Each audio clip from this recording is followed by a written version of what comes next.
வணக்கம் தமிழ் சொந்தங்களே. இந்த வீடியோ நம்ம எதை பற்றி பார்க்க போனால், நம்ம மாடி தோட்டத்தில் இருக்க செடியை பற்றி தாங்க பார்க்க போகிறோம். நம்ம மாடி தோட்டத்தில் இருக்க செடியை வந்து நம்ம ஒரு 2 வாரத்துக்கு ஒரு தடவை, இல்லைன்னா முடிஞ்சால் ஒரு மாதத்துக்கு ஒரு தடவை நம்ம கவாத்து பண்ணிடுவோங்க.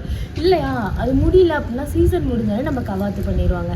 இதுக்கு வந்து நம்ம இயற்கை உரங்கள் மட்டும்தாங்க கொடுக்குறோம். காய்கறிகளோட கழிவு, அப்புறம் முட்டை ஓடு, டீ போட்டதுக்கப்புறம் இருக்க டீ தூள் பவுட்ரு, இந்த மாதிரி இதாங்க நம்ம கொடுக்குறோம். எந்த விதமான செயற்கை உரமும் நம்ம கொடுக்கறதே இல்லைங்க.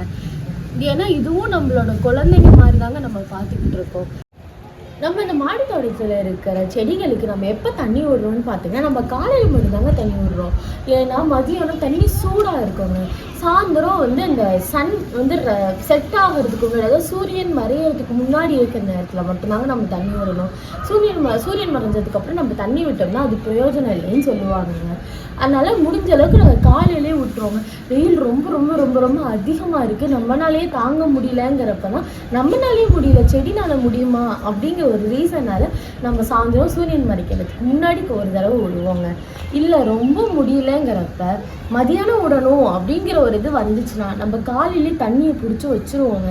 ஏன்னா சூடான தண்ணி கொடுக்கக்கூடாது அப்படிங்கிறதுனால பிடிச்சி வச்சுருந்து அப்புறம் நம்ம தேவையானப்போ கொஞ்சம் கொஞ்சமாக நம்ம ஊற்றிப்போங்க. நம்ம மாடி தோட்டத்தில் நம்ம வந்து அதிகமாக பூ வகைகளில் இருக்க செடிகள் மட்டும்தாங்க வைக்கிறோம்.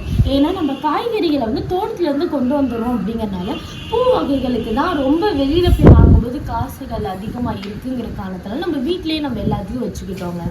இது போல் பயனுள்ள தகவலை தெரிஞ்சுக்கணும்னா தொடர்ந்து பயணிப்போம் வாங்க.